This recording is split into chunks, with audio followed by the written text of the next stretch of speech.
જો તમારો ટોપિક જે મારા લેવાનો છે એ છે તમારું પબ્લિક એડમિનિસ્ટ્રેશન.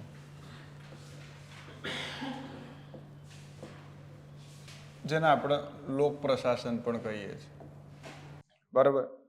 હવે વાસ્તવિક સ્તર ઉપર જે તમારો સિલેબસ છે એમાં તમે ઓબ્ઝર્વ કર્યું છે બધાએ કે એક સિલેબસ જે છે એ તમારો જીપીએસસી 1-2 નો છે.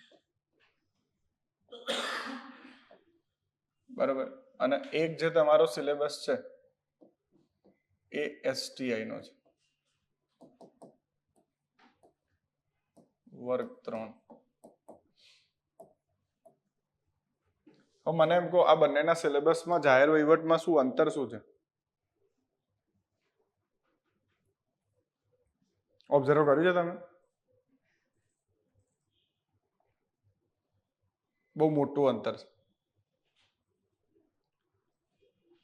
જો કાઢો તમે જીપીએસસી 1 લાયા નહીં સિલેબસ, એસટીઆઈ નો લાયો, 1-2 નો કાઢો તો પછી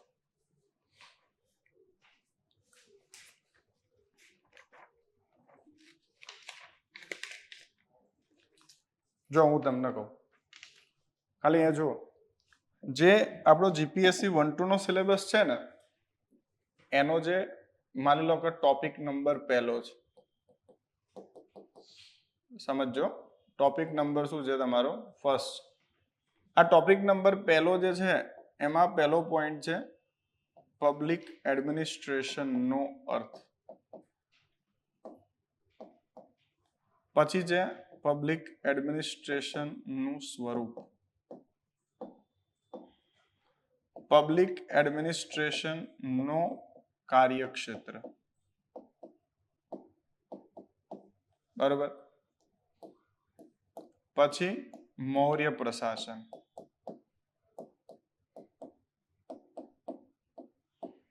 પછી મુગલ પ્રશાસન, અને એના પછી જે ટોપિક છે તમારો એ કયો છે? બ્રિટિશ પ્રશાસન.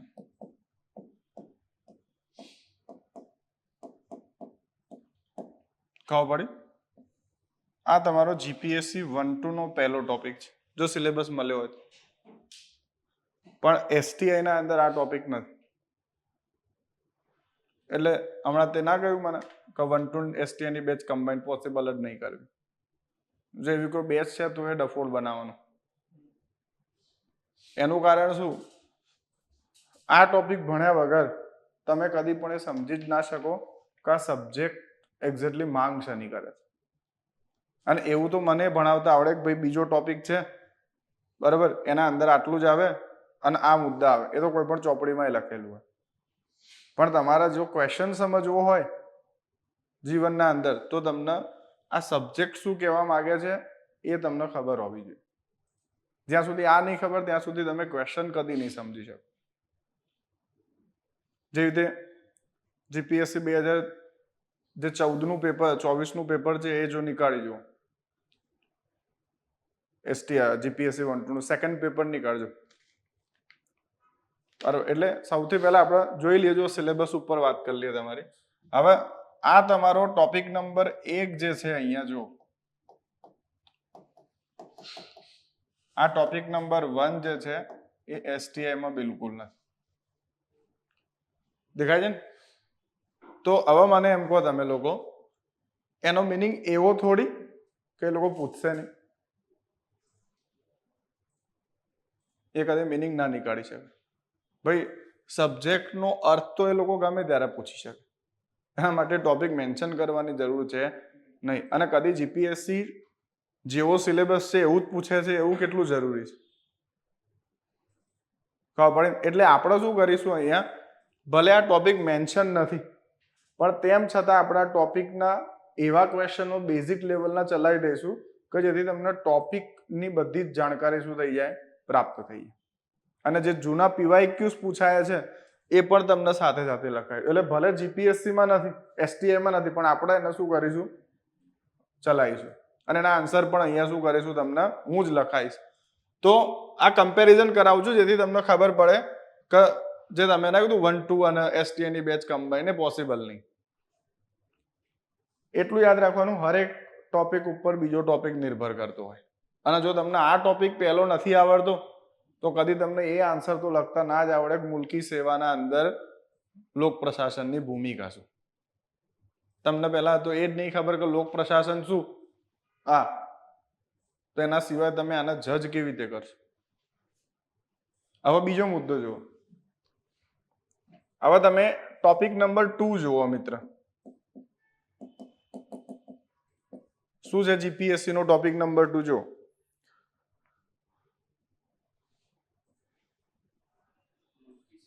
આવી ગયો. હવે STI માં જુઓ, લોકશાહીમાં મુલકી સેવાની ભૂમિકા. તો બીજો ટોપિક બંનેમાં શું છે, સેમ છે. તો અહીંયા શું આવ્યું, લોકશાહીમાં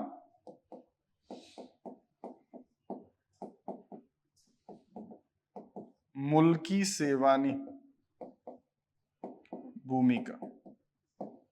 તો આનો મીનિંગ આ ટોપિક તમે જોશો તો STI માં પણ તમને જોવા મળશે. આ ઉપલબ્ધ છે. એના પછી ત્રીજો ટોપિક વાંચો જીપીએસસી નો, કયો છે? હશે જો, વિવિધ ક્ષેત્રોમાં વિકાસના સંદર્ભમાં સરકારની નીતિઓ, દરમિયાનગીરી, અમલીકરણના મુદ્દા. અને હવે એમને અહીંયા જુઓ તમે, ત્રીજો ટોપિક જે છે એ અલગથી નથી આપ્યો, એને બીજા ટોપિકની લાઈનમાં મર્જ કરી નાખ્યો. ખબર પડે છે? એટલે તમે અહીંયા ધ્યાનથી જોશો તો આપણે અહીંયા જીપીએસસી માટે એ તમારો ટોપિક નંબર કયો થઈ ગયો, ત્રીજો થઈ ગયો. હવે હું શોર્ટમાં લખું છું, પોલિસી લખી દઉં અહીંયા, ખબર પડી જશે. આવા સિમ્પલ મુદ્દો છે. પોલિસી એટલે શું? આ ટોપિક કરંટ અફેર જોડે સંકળાયેલો છે. ન્યૂ એજ્યુકેશન પોલિસી, ન્યૂ હમણાં આવી હતી ને આપણી ઇકોનોમિકલ પોલિસી, જે આપણે ડેવલપમેન્ટ ઉપર, ઇન્ડસ્ટ્રીયલ પોલિસી આવી હતી વચ્ચે, બરાબર. પછી આપણી ફોરેન પોલિસી આમાં ના આવે. ફોરેન પોલિસી તો આખો અલગ મુદ્દો, એ તો આખો IR નો ટોપિક થઈ ગયો. પણ આપણી જે અત્યારની કોઈ યોજના આવી હોય, તો હમણાં બજેટ આવ્યું તો આપણી આવી ગઈ મોનેટરી પોલિસી, પછી આપણી ફિસ્કલ પોલિસી. આ બધા મુદ્દા છે ને એની અહીંયા વાત કરે છે એ લોકો, ખબર પડી? અને એના અંદર આવતી સમસ્યાઓ, એને જ્યારે લાગુ કરવા જઈએ તો કયા કયા પ્રોબ્લેમ્સ આવે છે અને એનું તમે સમાધાન કેવી રીતે કરશો. એટલે આ ટોપિક અત્યારના સંદર્ભમાં જોવા જવું તો હમણાં સર્વે આવી ગયો, બજેટે આવી ગયું. બજેટના અંદર માની લો સરકારે કોઈ નવી યોજના, it is a policy or plan, આમાં પૂછાશે, બરાબર. માની લો સરકારે કોઈ શું કરી, પોલિસી બનાવી, એ આમાં પૂછાશે. હવે એ પોલિસી આપણે લાગુ કરવા ગયા, એના અંદર માની લો કે ઇકોનોમિકલ સમસ્યા આવી ગઈ, પબ્લિકે વિરોધ કરી નાખ્યો, બરાબર. તમે કલેક્ટર છો, તમે એને કેવી રીતે લાગુ કરશો? એટલે એને કહેવાય શું, અમલીકરણના મુદ્દાઓ. ઉદાહરણ તરીકે શું થયું જોઈ લો તમે, આપણો કુંભ મેળો છે, ચાલે છે અત્યારે, એમાં શું શું પ્રોબ્લેમ છે,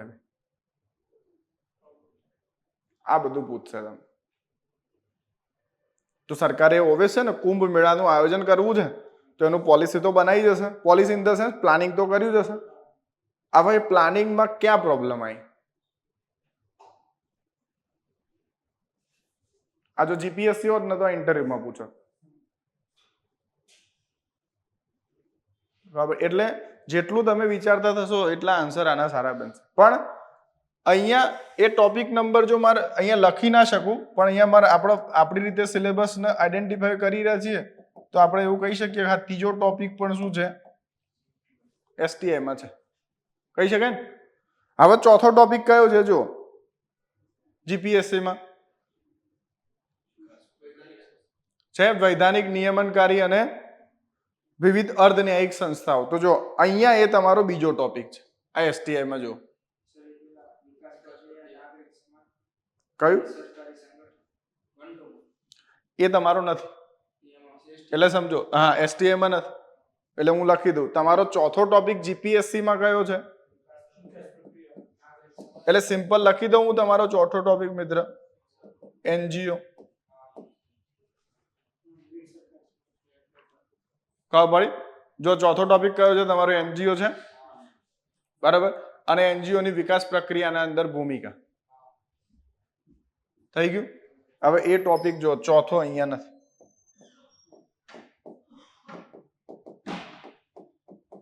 પણ આપણે અહીંયા ચલાવીશું. કેમ એકાદો ક્વેશ્ચન પૂછાઈ જાય તો. હવે કેવી રીતે હમણાં અવોર્ડ અપાયા પદ્મશ્રી ને બધા, એમાંથી એક ખબર છે પેલા લેડીને અપાયો, હા એના કાર્યો વિકાસ લક્ષી, સીધું એનું ખબર હોય એના વિશે આ વખત નતું પૂછ્યું જીપીએસસી માં પેલા, હા આ પેલા બેન ને પૂછ્યા હતા ને પટેલ, હવે એ બેન તો સીધું આના વિશે પૂછી લે કે આના વિશે લખી દો 200 શબ્દોમાં એમનું સમાજ ક્ષેત્રના અંદર થયેલું યોગદાન, સાહિત્યના અંદર, તો એ રીતે આને એનજીઓ ના મારફતે સામાજિક આર્થિક વિકાસ મૂક્યો તો એનું ભૂમિકા પૂછી લે, તો તમે નકારી ના શકો કે ના પૂછે, કેમ લોક પ્રશાસનના અંદર પૂછાઈ શકે, એટલે હંમેશા ઓબ્ઝર્વેશન ઉપર બધું જશે. હવે મુદ્દો શું છે, ટોપિક નંબર 4 કહી દીધો, 5મો કયો છે?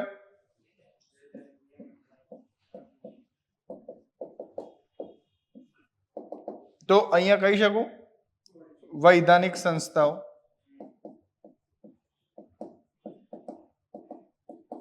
તો અહીંયા તમે જોઈ લો ટોપિક નંબર 5 છે, તો છે જીપીએસસી નું, બરાબર. એના પછી કયો ટોપિક આવે?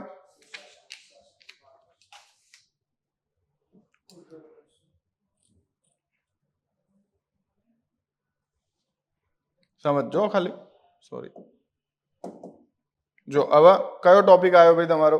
6થો ટોપિક આવ્યો, અને કયો છે? સુશાસન આવી ગયું. હવે એ તો અંદરના ભાગ છે, તો અહીંયા આપણે લખી દઈએ ટોપિક નંબર કયો? 6, બંને સેમ છે. પછી 7મો ટોપિક કયો?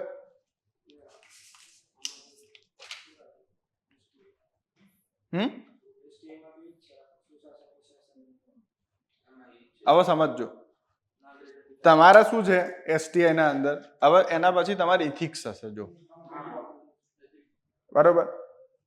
અને એથિક્સમાં કેટલા પોઈન્ટ આપે છે જીપીએસસી માં? 4 પોઈન્ટ છે, 6 પોઈન્ટ છે. હવે જો એમાંથી એ 6 માંથી તમારા અંદર ફક્ત 2 જ છે, અને એ પણ પબેડ ના જોડે જ. આ તમારે એસટીઆઈ નો સિલેબસ પડી, પણ આપણે અહીંયા શું કરવું પડશે? આખું ઇથિક્સ ચલાવવું પડશે, કેમ કે બીજા ટોપિક ઉપર શું છે. હવે હું તમને ઇથિક્સ શું છે એ જ સમજાયા વગર સીધું આ ચલાવ. જાહેર સેવામાં નીતિશાસ્ત્ર, સત્યનિષ્ઠા, ઉત્તરદાયિત્વ, માહિતીનો અધિકાર કાયદો, જાહેર સેવા કાયદો અને તેની અસર. હવે એમાંથી શું છે મિત્ર, જુઓ, માહિતીનો અધિકાર કાયદો લખ્યું છે અહીંયા, નાગરિક અધિકાર પત્ર, માહિતીનો અધિકાર કાયદો કોમન થઈ ગયો, જાહેર સેવા કાયદો કોમન થઈ ગયો, તો પછી બચ્યું શું? ખબર પડી? અને તેની અસરો, એટલે આ 2 મુદ્દા તો કોમન થઈ ગયા. સત્યનિષ્ઠ અને ઉત્તરદાયિત્વ તો શબ્દો છે. નીતિશાસ્ત્ર સંબંધિત મુદ્દાઓ, પડકારો, ભ્રષ્ટાચાર વિરોધી તંત્ર, લોકપાલ, લોકાયુક્ત. એટલે તમારા અંદર ઇથિક્સ બહુ ઓછું છે, એટલે તમારી આખી એક્ઝામમાંથી કદાચ 1 કે 2 ક્વેશ્ચન જ આવશે, પણ આપણે ઇથિક્સ ચલાવવું પડશે ખરું, કે જેથી પૂછાય. તો એટલા માટે નહીં કે એમાંથી ક્વેશ્ચન આવે, એટલા માટે તમે ક્વેશ્ચનને ઇન્ટરપ્રિટેટ કરી શકો. એટલે વાસ્તવિક સ્તર ઉપર જો આના જોડે આપણે તુલના કરીએ ને, જો જીપીએસસી જોડે જ કરું છું હું તમારી તુલના.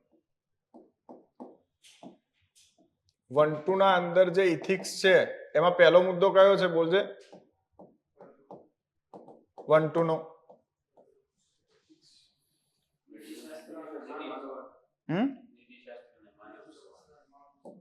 એટલે નીતિશાસ્ત્ર લખી દઉં,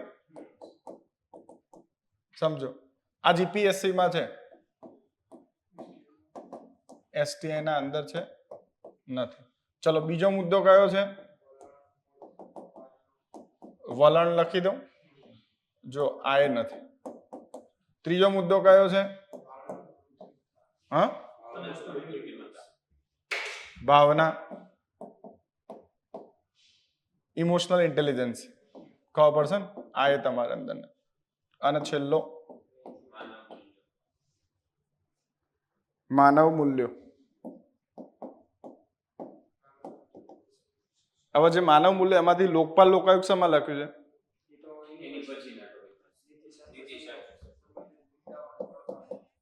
તો ચોથો એ નથી. 5મો મુદ્દો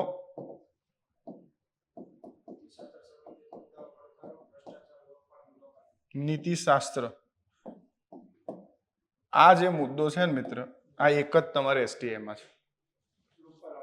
લોક આ જોઈ લો. એટલે હંમેશા શું કરો, સબ્જેક્ટ ની તૈયારી પહેલા એ ખબર હોવી જોઈએ બે એક્ઝામો જે છે એમાં અંતર શું છે.